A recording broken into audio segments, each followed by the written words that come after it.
So let's get started. So Mongolian rock band The Who I'm sure all heard of, achieved viral success in 2018 when they released the music video for the debut song Wolf Totem.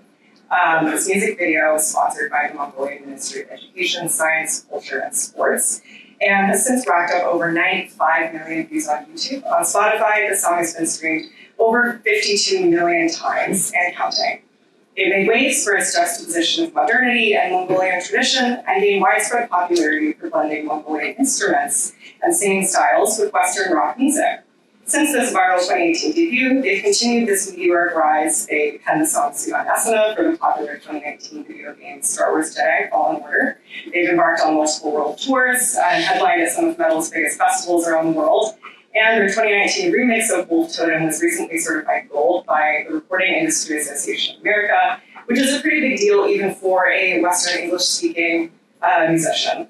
Their first album, Figuring, introduced the Wodenko, Kome, or throat singing, and other Mongolian instruments, such as the topshor, to a Western audience who resonate with the music's overall feeling, even though they don't understand the words. In this paper, which is part of my ongoing master's thesis research, as I said, I will examine how The Who have achieved widespread popularity by combining Mongolian history and tradition with Western-style metal music to create hybrid musical identity accessible to non-Mongolians.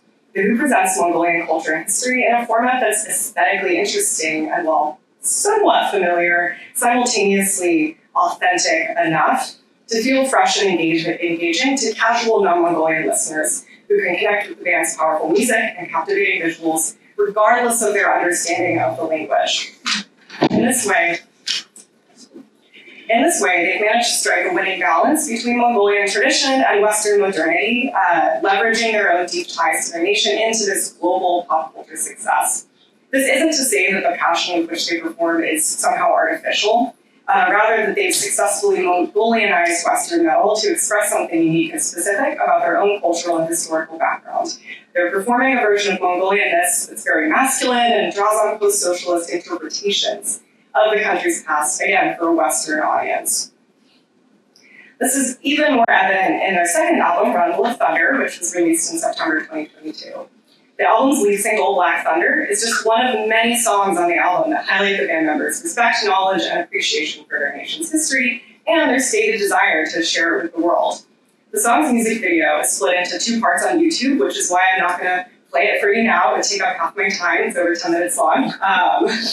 And it tells the story of a mighty warrior, Maggie Khan, who is defending his people before being poisoned in battle by a duplicitous, suspiciously Chinese-looking foe. If you are just an uninitiated Western viewer, this story might seem like fantasy, some exotic retelling of a legend from the time of Genghis Khan. But if you listen to the lyrics, or if you speak and understand Mongolian, you will hear the name Galdan Moshe Khan. Galdan Moshe Khan was a late 17th century Oirat leader who conquered eastern Mongolia in what seems to be a pretty poorly received attempt to reunite the fractured Mongol tribes during the early years of Manchu expansion. His invasion spurred the Halab nobles and religious leaders of the East to request Manchu protection, eventually bringing about the period of Manchu domination that lasted until the early 20th century. The Manchus defeated Galdan Moshe Khan in 1697, and he died soon after under mysterious circumstances that are believed by many to be poison. So the Black Thunder music video not only evokes this specific era through its stunning visuals, but it tells some iteration of the story of Galdan Moshe Khan that's referenced in its lyrics and, of course, in this video. But it does so in a way that a broad, non-Mongolian audience can understand, which highlights what I believe is one of the keys to The Who's success. Ulaanbaatar boasts a thriving local music scene, and other bands such as Ukhai and earlier Achtan Uruk have also tried their hand at creating hybrid folk metal specifically.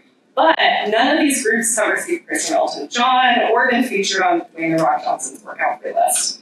In other words, none of these groups have found some kind of lasting mainstream success in the West. The Who stands out not only because of the quality of their music, which is just fun to listen to, and that they're engaging live performances, but these slick, accessible, exciting visuals that accompany them. These videos, including their viral Wolf Totem music video and more recent two-part Black Thunder music video, grab viewers' imaginations and present a version of Mongolianness that speaks to existing Western ideas of the country, such as Genghis Khan and horseback warriors, but goes beyond these stereotypes to present the nation's Western history, culture, and present issues. These videos give crucial context to music sung in Mongolian. They allow non-Mongolian fans to connect to the culture that may be new to them, supplementing powerful songs whose driving beats and dynamic arrangements are already fresh, energizing, and exciting. And the members of the band themselves have been vocal about their desire to share their culture with the rest of the world through their music, which they describe as blending classical training with their love of Western rock and metal. In an October 2019 interview with The Guardian, band member Sendafin Kalbograch, or known as Gala, spoke to their music's hybrid nature, saying, "Our music is a blend of East and West, old and new. We're building on a history and a sound that has been around for thousands of years." This comment points to the band's intentional deployment of their culture and tradition, blending the pre-socialist Mongolian past with the hard-rocking global present. Their hybrid musical style is one that has Mongolianized Western rock traditions instead of merely imitating them. The moridhor, topshor, tomahor, which is the jaw harp, and sor, take center stage both literally during shows and on their recordings, but they also create a fuller, more Western band-style sound by adding a drum kit, electric guitars, electric bass, and sometimes even Western singers to the mix.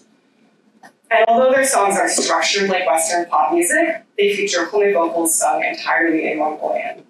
These music videos, onstage costumes, and overall branding rely very, very heavily on a modernized kind of rock and roll version of Mongolian clothing and iconography that both scream tradition, especially perhaps to people in the West, and really make the band stand out, even if you don't know anything else about Mongolian culture, history, etc. So their skillful engagement with Mongolianness therefore centers their own cultural and national identities instead of downplaying them to fit into some Western or heavy metal box of what they think that Western people want that to look like. And so while a friend from Europe recently told me that he thought the Who were the low-hanging fruit of this discussion, and he's probably right, that's precisely why I believe they're so important. Their hybrid music, their obviously Mongolian aesthetic on stage, in their videos and on social media, allow for an engaging performance of national identity. It's made accessible to their largely foreign audience. So the Who are not merely commodifying their culture for views and likes. I think that's important since lots of artists around the world definitely do that. Jaya, the band's lead singer, who also plays the Tumahor and the Tsor, explained in a YouTube interview in September 22 that the band seeks to correct some of these modern Western misconceptions of Mongolia, including this idea that the Mongol warriors were just killers, bloodthirsty hordes, etc. And he really wants people to know or to believe that instead, Genghis Khan united their countries to bring peace and accepted all kinds of religions, direct quote. Whether or not this is less one-sided, less of a one-sided view than the prevailing Western ideas is a whole discussion that is not what we're talking about today. But it's clear that these band members do have some sort of genuine desire for their non-Mongolian fans to better understand their country's history and culture. In fact, he goes on to explain that, and I quote again, "Through our music, we try to spread the positive things that Mongols have done in the past." This sentiment is further highlighted by the title of their first album, The Garrig, which, as you all know, was the name for the Mongolian word for the diplomatic passport that Mongol Empire and nobles and officials carried during the 13th century. And interestingly, while the band members variously state that they hope to broaden their fans' perception of Mongolia beyond lazy Mongol horde stereotypes of the West, much of their branding and visual content does hinge on ideas of the brave Mongol warrior. So much so that even their official Patreon page here on the left is based in this pre-socialist warrior concept. In case you're not sure what Patreon is, it is an online platform popular with content creators and independent artists where basically fans, in exchange for a monthly payment of some sort of tier, get access to different levels of content like VIP ticket packages or different kinds of merch, opportunities, meet and greets, etc. So the Who's Patreon offers 3 tiers of membership, which you can see here. For $5 a month, you can join as a faction, which they translate as warrior mode. $10 a month, you become a Batak, And for $50 a month, patrons receive the ultimate Who experience in the tier or Lord. Similarly, the band's most recent US tour, which visited 13 cities in the American West and Pacific Northwest, was called the Warrior Souls Tour, a nod to the recently released remix of their song, This Is Mongol, featuring Alice in Chains lead singer William Duvall, and entitled This Is Mongol Warrior Souls. And the two-part Black Thunder music video itself that I mentioned before depicts the 17th century era Mongol warriors defending their homeland from the Manchu in this bloody battle scene, which I did not include any pictures of. Again, go watch the videos, they're really good if you haven't seen them. They're just very beautiful aesthetically. It is pretty bloody, so I didn't want to put it up here. In fact, in the aforementioned Louder Sound interview from August 2022, Gala states that he hopes this two-part video conveys the core value of men through visuals, pointing to the band's centering of this specific kind of stereotypical maybe version of Mongolian warrior masculinity. And if YouTube comments under the videos are any indication, this warrior feeling is a huge part of what fans resonate with. One user commented, "This song makes me feel proud to be Mongolian, and I'm Scottish. I charge a battle line alongside you all to your tunes lasting." While another responded to Wolf Totem by saying, "Never forget, these people claim the greatest conqueror to ever walk the earth. Be nice to them." What then keeps the Who's music and accompanying visuals from becoming simply another two-dimensional portrayal of bloodthirsty Mongols? Is it that the band themselves are Mongolian and therefore create art from a place of cultural pride rather than out of fear or Orientalism? Have they embraced the warrior aesthetic specifically because it appeals to their Western audience? And the fact that their audience associates this with Mongolia? These are some questions I hope to continue to try to answer through my ongoing research. While it relies heavily on images of Mongol warriors, the Black Thunder music videos are not simply grotesque pictures of violence. Both parts of the video are full of nods to Mongolian history and culture that even casual viewers may see some sort of authenticity and nuance behind this orientalized other type of figure. The videos were shot in Western Mongolia, which is home to band members Jaya and Genghis, and feature stunning shots of mountainous landscapes and a lot of references to Mongolian culture. These include close-ups of a huruk, an image of a black sult, indicating the period of war, which echoes the black sult that they also set up on stage at the beginning of their live shows, and a ger in which Gaza Moshe Khan and his men make toast with the attic and sit around a table where a bowl full of apple is plainly visible. And the ger itself boasts details such as very beautiful Hanan-esque or the wall felt on the sides of the ger that's covered in elaborate Western Mongolian style designs. Sort of. These details, among many others, do lend some sort of sense of cultural authenticity to the video. The choice of subject matter, a real historical period immediately preceding several centuries of Manchu domination, and the video's portrayal of brave Mongol resistance against an outside attack, position the story as an authentic piece of history instead of yet another tale of aggressive Mongols raiding peaceful, innocent people. In this video, it's the Manchu who attack, coming into Mongol territory and forcing Gaza Moshe Khan to defend his people. The Manchu attacked the Junararids at the request of college nobles and clergy precisely because Gaza Moshe Khan and his army invaded and conquered them, makes this pop culture representation less than accurate despite its seeming effort to present Mongol heroism. While the Who's interpretation certainly attempts to do more than just borrow historical aesthetics to gain views, the video raises important questions of what responsibility artists have to portray their culture's history accurately and fully. Most historical events contain far more nuance than could ever fit into a 10-minute YouTube video. But does this mean that artists should never attempt to tell these stories at all? This question is one of the issues I'd like to explore further, especially regarding content that's aimed at a predominantly foreign audience. And this isn't to question historical accuracy's importance. I just want to make that clear. I don't need to be flippant about the dangers of the world that we live in with this kind of ahistorical, memified, or condensed version of history and of the past. Rather, I really want to further interrogate how this condensed past operates in popular culture and how groups such as The Who engage with this kind of past and maybe authentify or create some form of perceived authenticity through their performance of history for outsiders, essentially, especially in our globalized present. So when a group such as The Who, for example, create this semi-historical-ish visual product and this hybrid version of musical tradition that appeals to a broad audience, I would like to know kind of what responsibility then they have, and if this spreads false information or if it opens a gateway to further interest in Mongolia. Are there people who got into Mongolian studies because they started listening to The Who and they thought it was cool? I don't know, maybe, and maybe there will be in the future. So I think releasing music that inspires listeners and makes them feel powerful or warrior-like despite a language barrier obviously points to music's power to connect people across all these linguistic, cultural, and national barriers in a way that's really important. But I'd also like to know if it sparks further engagement with Mongolian culture by allowing non-Mongolian people to experience something that feels kind of familiar enough to engage with, but also very foreign and new and interesting to them.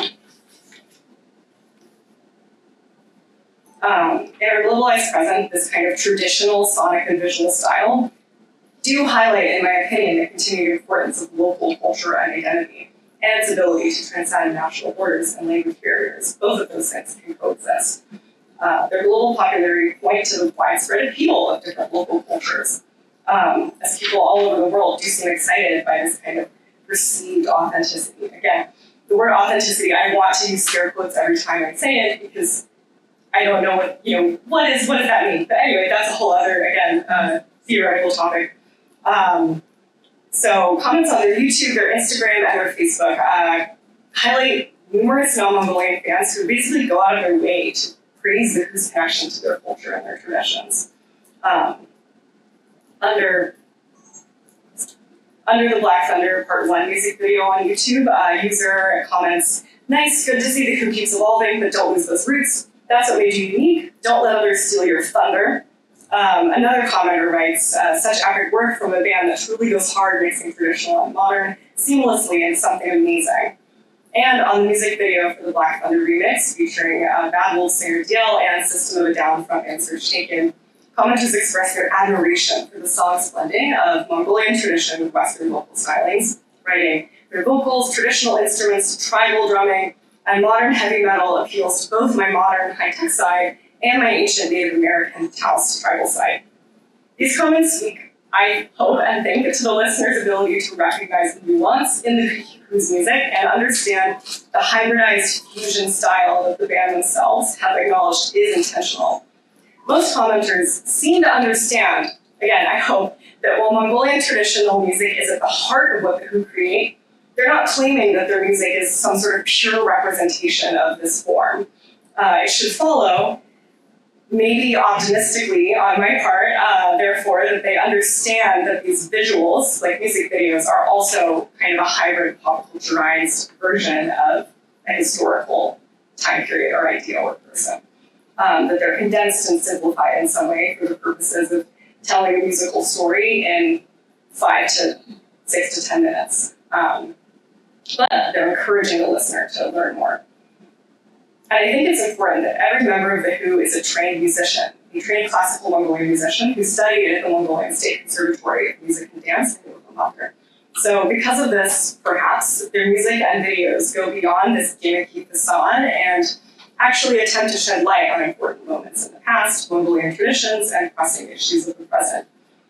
Despite the band's warrior energy and onstage personas, they're clear about their desire for their music to be a force for good that brings people from different places together. Again, this is, but I think it's important that the band members never deny that the Mongols of old, the people they're referencing in the videos, they never deny that they were, in fact, a powerful military force, that they were powerful warriors. But I think what they're trying to do is inscribe a different kind of motive or idea behind this violence that's beyond usual Western perceptions of preconceived notions, that adds nuance and some sort of fresh perspective. The Who's music is undeniably, at least in my opinion, enjoyable to listen to. As a researcher, I do like to chuckle over comments like this one recently on the Wolf Totem music video that says, "Great, it's 4 a.m. and I feel like I'm ready for war after listening to this." As a fan, I do tend to agree to some extent. Apart from their music, their visuals and their music videos on stage and their social media content is really stunning. Whoever is helping them do that, it looks great. They deserve a raise. And their brand is very compelling. They perform this hybrid version of Mongolianness that's not necessarily encouraging listeners to ride into battle and slaughter their enemies, but makes them feel like they could if that occasion were to arise. The Who have skillfully interpreted and deployed a specific universally appealing version of Mongolian culture that makes listeners all over the world feel somehow connected to something larger and more exciting than their drab California office jobs, opening the door for further engagement with and understanding of Mongolia's past and present. So, as I wrap up here, as I said, this is part of my ongoing MA thesis research. So, as I continue this research, I hope to better understand the Who's role both globally, as I briefly discussed here and I'm expanding on every day in my research, and also in Mongolia.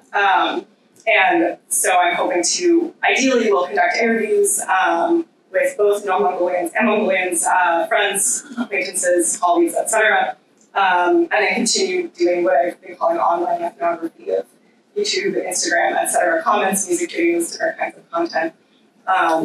Because from where I stand right now, it does seem obvious that the Who makes music for a predominantly foreign fan base, but that doesn't mean that they collapse themselves into some sort of one-dimensional parody, at least as of now, or that they're just trying to do this to make money. Rather, it does seem to me that the Who are indeed genuine in their desire to share their cultural heritage and musical traditions with the world.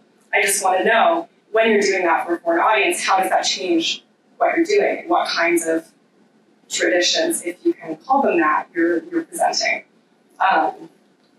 And the way that they might or might not be reasserting an identity as Mongolians in a pretty unstable present and uncertain future, both globally and in country of Mongolia specifically. But packaging this in a very widely accessible format. Their hybrid version of masculine Mongolianness may be a specific performance of a specific identity that's been constructed for specific aims and specific people, but that doesn't necessarily cheapen the quality of the music or its intentionally hybrid form. And it certainly doesn't cheapen the band members' love for their country and culture, etc. that they seem to have. So, yeah, thank you so much.